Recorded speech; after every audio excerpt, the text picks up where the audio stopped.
우리가 살면서 믿음을 지킨다는 것 그렇게 쉽지만은 않은 일입니다.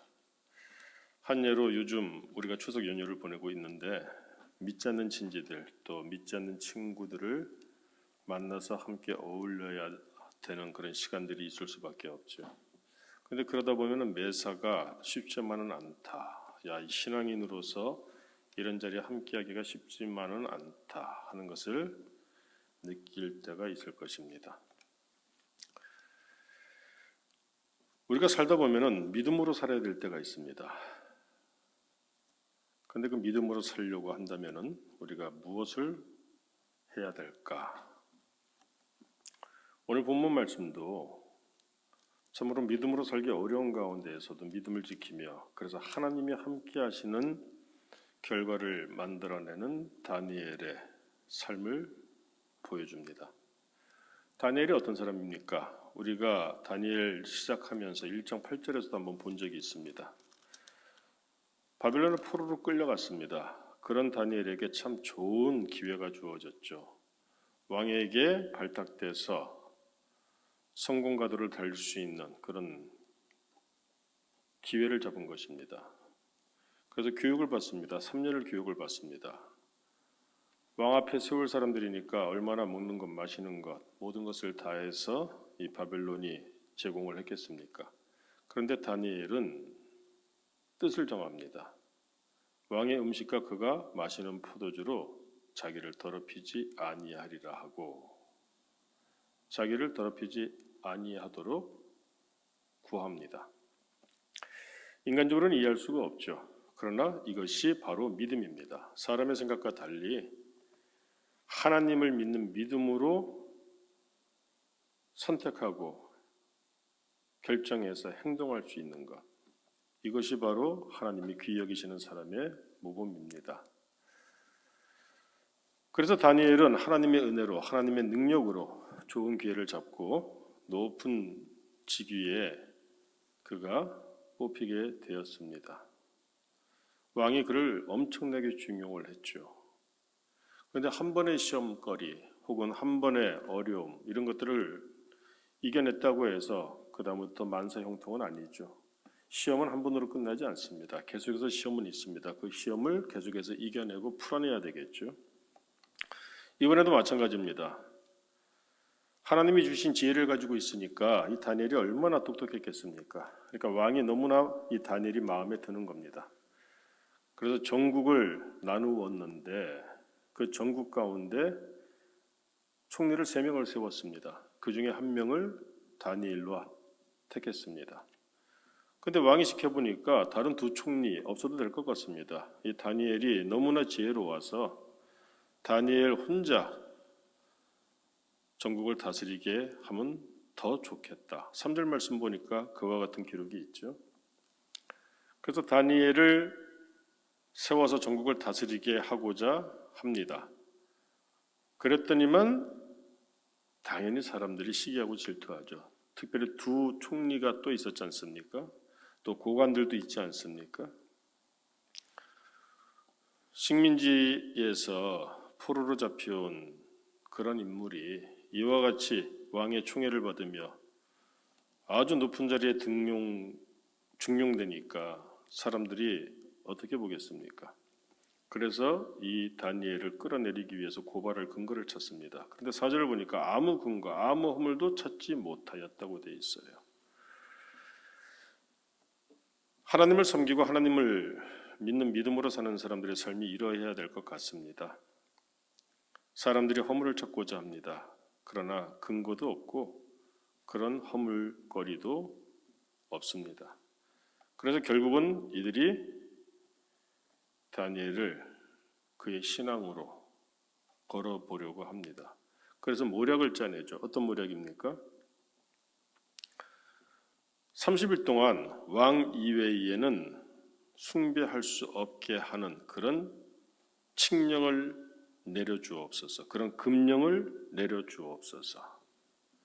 여기는 아주 위험한 그런 술수가 포함되어 있습니다. 오늘 성경을 보게 되면은 이 메대라고 하는 곳, 이 나라에서는 왕이 한번 법을 정해버리면은 그 어떤 것도 어떤 이유가 있다 할지라도 고칠 수가 없다는 것입니다.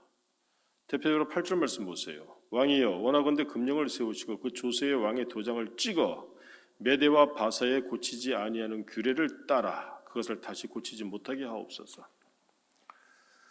아주 교묘하리만큼 아주 치밀하게 다니엘을 엮으려고 지금 모략을 세웠습니다.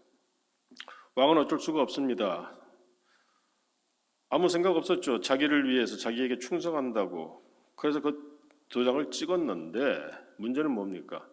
메대와 바사이에서는 고치지 못하는 그런 규례가 있다는 겁니다. 왕이 조서에 도장을 찍어서 금령을 냈으면 끝이지 가볍게 움직일 수가 없다. 그제서야 왕도 깨닫게 되죠. 그러나 이미 늦었습니다. 자, 이제는 모든 올가미를 쳤으니까 기다리기만 하면 됩니다. 다니엘을 눈여겨봅니다. 10절 이하를 보세요. 다니엘이 이 조세의 왕의 도장이 찍힌 것을 알고도 어떻습니까? 평상시처럼 윗방에 올라가서 예루살렘으로 향한 창문을 열고 전에 하던 대로 하루 3번씩 무릎을 꿇고 기도했다. 그러면서 하나님께 감사했다는 겁니다.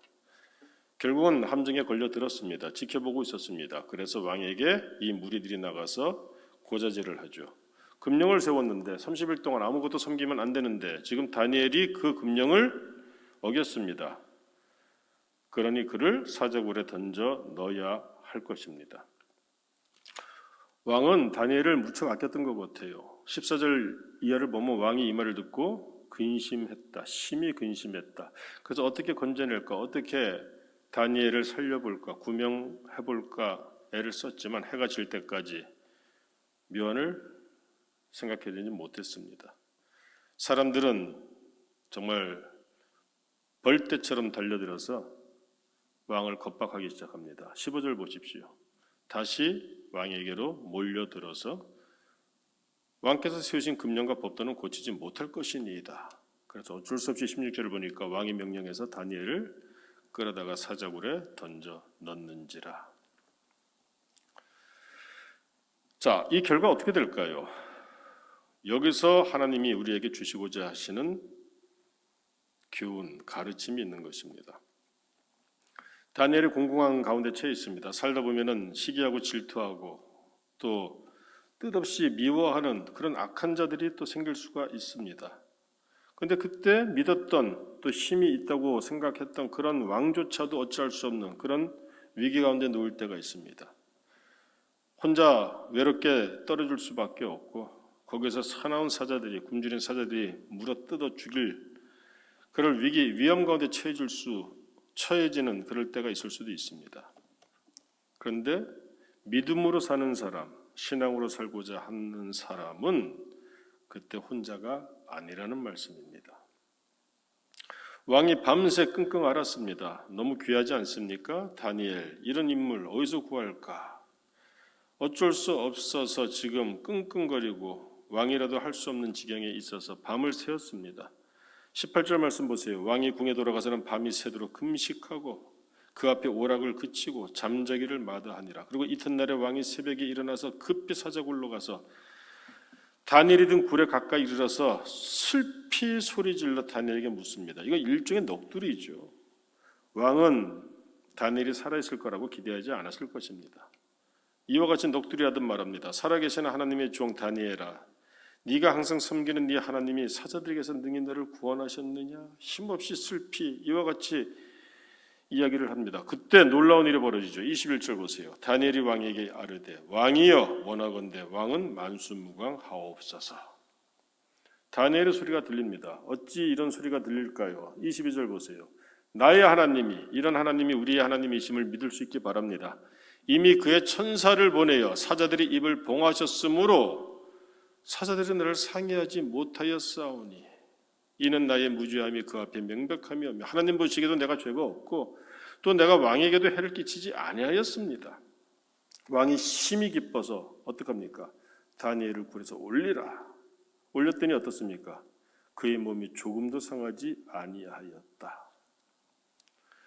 자, 그 비결이 무엇입니까? 오늘 이 말씀을 우리에게 알려주시기 위함입니다. 이는 그가 자기의 하나님을 믿음이었더라. 이것이 믿음이라는 겁니다. 참으로 우리의 모습 가운데 믿을 만할 때는 믿고 믿을 수 없을 것 같을 때는 믿음이 약해질 때가 있습니다. 그래서 우리의 삶이 업다운이 계속되는 것이죠. 파도 치듯이 우리의 삶이 오르락 내리락 하니까 그러니까 어지럽죠. 이는 그가 자기의 하나님을 믿음이었더라. 사자굴에 던져질지라도 하나님을 믿는 믿음이 있으니 하나님이 그를 구원해 주셨다는 말씀입니다. 자, 이와 같은 무음한 다니엘을 모함했던 사람들은 어떻게 됩니까? 24절을 보세요. 다니엘을 참소한 사람들을 끌어오게 하고 그들을 그들의 처자들과 함께 사자굴에 던져 넣게 하였더니 사자들이 배가 불러서 다니엘을 놓아뒀던 것이 아닙니다. 그들이 굴 바닥에 닿기도 전에 사자들이 곧 그들을 움켜서 그 뼈까지도 부서뜨렸더라. 끔찍하고 무서운 말씀입니다. 이런 가운데에서 다니엘을 구원하신 하나님, 오직 그의 믿음을 보시고 그리하셨다는 겁니다. 저는 오늘 이 다니엘의 이 기사를 읽으면서 사무엘상 2장 30절 말씀이 갑자기 생각이 났습니다. 이런 말씀이 있습니다. 나 여호와가 말하노니 나를 존중히 여기는 자를 내가 존중히 여기고 나를 멸시하는 자를 내가 경멸하리라. 다니엘의 믿음이 어떻습니까? 하나님을 존중하는 믿음이죠. 그러니 하나님이 그를 존중하셨고 다니엘을 그 사자굴에 던져 넣은 그 사람들은 뭡니까? 하나님 없는 사람들입니다. 하나님을 멸시하는 자들이에요. 그들은 결국은 하나님이 경멸하심으로 사자들이 움켜서 그 뼈까지도 부서뜨리는 그 굴에 던져지게 하셨던 것입니다. 이 새벽에 주시는 말씀을 보며 나의 신앙을 돌아보게 됩니다. 그 어떤 것보다 하나님을 믿는 다니엘의 삶, 이는 그가 자기 하나님을 믿음이었더라. 나에게도 이런 믿음이 있는가 돌아보게 됩니다. 왕이라도 어찌할 수 없는 그런 상황, 그럼에도 불구하고 하나님이 지키시고 인도하시고 보호하시고 구원하신 다니엘, 나에게도 이와 같은 하나님의 은혜가 있는 하루가 되기를 소망합니다. 이런 하루가 되기를 원한다면 우리도 이 새벽에 기도가 믿음의 기도가 되기를 원합니다. 우리 10절 말씀 한번 마지막으로 보시죠. 다니엘이 이 조서에 왕의 도장이 찍힌 것을 알고도 자기 집에 돌아가서는 윗방에 올라가 예루살렘으로 향한 창문을 열고 전에 하던 대로, 이 사람 매일매일 하던 그런 습관입니다. 뭡니까? 하루 3번씩 무릎을 꿇고 기도하며 그의 하나님께 감사하였더라. 믿음의 사람은 하나님 앞에 기도를 합니다. 기도의 줄을 놓지 않습니다. 이런 위기 가운데 있다 할지라도, 이런 올가미가 앞에 도사리고 있다 할지라도, 함정이라고 할지라도 하나님을 향한 기도는 놓지 않습니다. 이것이 바로 그 믿음이라고 하는 것이고, 이 믿음으로 인하여 하나님이 그를 구원하셨다. 오늘 성경이 말씀합니다. 오늘 우리는 어떤 하루를 시작할 것입니까? 이 새벽에 우리도 다니엘과 같은 기도가 있기를 원합니다. 들으시는 하나님, 이 새벽에 우리의 기도가 다니엘과 같을 때 하나님은 들으시고 우리의 모든 삶 가운데에서 하나님도 함께하고 계심을 증명해 주실 것입니다. 이는 그가 자기의 하나님을 믿음이었더라. 이런 믿음이 있는 기도를 이 새벽에 우리가 할 수 있으므로 오늘 하루도 하나님이 인도하시고 보호하시고 책임져 주시는 동행하시는 복된 하루를 시작할 수 있기를 주의 이름으로 축원합니다. 기도하겠습니다. 하나님 아버지, 내가 어찌할 수 없어서 하나님의 능력이 필요합니다. 내가 어찌할 수 없기 때문에 하나님의 구원에 그 옳은 손이 필요합니다. 세상에 많은 것들이 나를 해하려고 하고 때로는 아무도 없는 굶주린 사자들만 들글거리는 그런 굴 속에 던져질 때도 있사온데 주여, 그러나 우리가 믿음만 있다면 하나님은 우리를 그 가운데서 구원하실 줄로 믿습니다.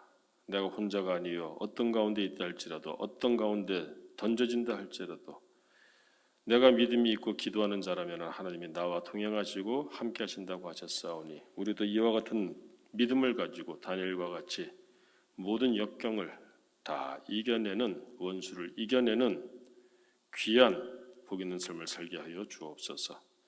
이 새벽에 우리가 기도하며 시작합니다. 기도하는 자들의 그 기도를 들으셔서 다니엘에게 응하셨던 것처럼 우리의 믿음의 기도를 보시고 오늘 하루도 주여 동행하여 주시고 복 내려 주옵소서. 예수님 이름으로 기도드립니다. 아멘. 하늘에 계신 우리 아버지여, 이름이 그렇게 금을 받으시오며 나라의 마옵시며 뜻이 하늘에서 이루어진 것 같이 땅에서도 이루어지이다. 오늘날 우리에게 일용할 양식을 주옵시고 우리가 우리에게 죄 지은 자를 사하여 준 것 같이 우리의 죄를 사하여 주옵시고 우리를 시험에 들게 하지 마옵시며 다만 악에서 구하옵소서. 대개 나라와 권세와 영광이 아버지께 영원히 있사옵나이다. 아멘.